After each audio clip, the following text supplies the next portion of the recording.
Monsieur Cyril Isaac Sibyl pour le groupe démocrate. Merci Madame la Présidente. Ma question s'adresse à Aurélien Rousseau, ministre de la Prévention et de la Santé. Monsieur le ministre, toutes les politiques publiques partagent la vision de leur action au moyen de débats autour de leur stratégie ou de lois d'orientation. Pour la santé, lors de la dernière législature, nous avions un cap, Ma Santé 2022. Aujourd'hui, avant d'examiner le PLFSS, qui n'est que la traduction budgétaire annuelle d'une politique, les parlementaires ont besoin de connaître votre vision.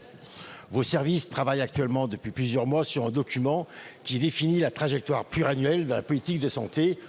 Ce document s'appelle la Stratégie nationale de santé. Dans ce document, une place importante est faite à la prévention. C'est pourquoi nous saluons l'annonce de 2 mesures phares du prochain PLFSS, la vaccination généralisée contre le papillomavirus et le traitement préventif contre la bronchiolite. Pour qu'une politique de prévention soit efficace, nous devons concentrer nos efforts sur quelques priorités. Je vous en proposerai 2, le surpoids et la santé mentale. À noter que beaucoup de propositions intéressantes figurent dans cette stratégie nationale de santé. Je conseille à tous mes collègues d'en prendre connaissance. Dont une proposition que j'ai défendue, la création d'un brevet de santé publique et la formation de 300 000 secouristes en santé mentale. Monsieur le ministre, ma question est la suivante. Pouvez-vous nous proposer, au titre de l'article 50-1 de la Constitution, un débat devant le Parlement et donc devant la Nation, exposant la stratégie nationale de santé, votre stratégie. Un débat essentiel pour tous les acteurs de la santé, un débat en amont du PLFSS, nous permettant de connaître votre vision, vos objectifs, vos priorités, afin d'éclairer le débat budgétaire que nous allons bientôt avoir. Je vous remercie. Je vous remercie, mon cher collègue. La parole est à monsieur Aurélien Rousseau, ministre de la Santé et de la Prévention.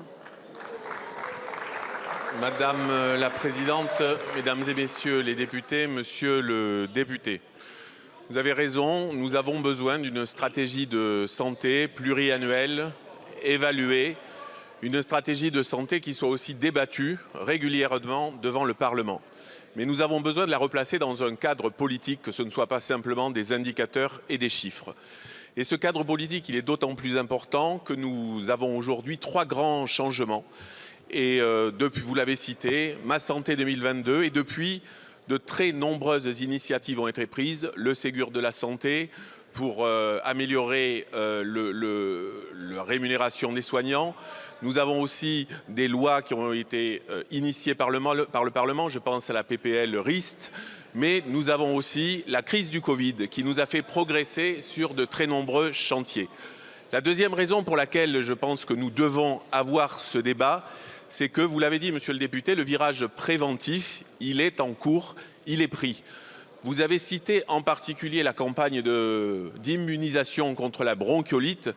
Je suis très heureux de vous dire qu'aujourd'hui, cette campagne, elle est une réussite exceptionnelle puisqu'on est à 60 à 80% de taux d'adhésion dans les maternités. Le vaccin contre le papillomavirus. Vous avez cité, et vous avez raison d'y revenir, le sujet de la santé mentale qui est majeur, le sujet du sport santé qui est majeur. Sur la santé mentale, nous sommes déjà à 60 000 secouristes de santé mentale, sujet que vous avez porté. Donc oui, nous devons avancer sur ce débat politique et nous le devons d'autant plus que les soignants, ils ont besoin de savoir quel est notre plan, où on va. Les années qui sont devant nous vont encore être difficiles, mais nous avons les ressources pour y répondre et nous devons ce débat et cette clarté à la fois aux soignants et aux Français. Merci. Merci beaucoup, monsieur le ministre.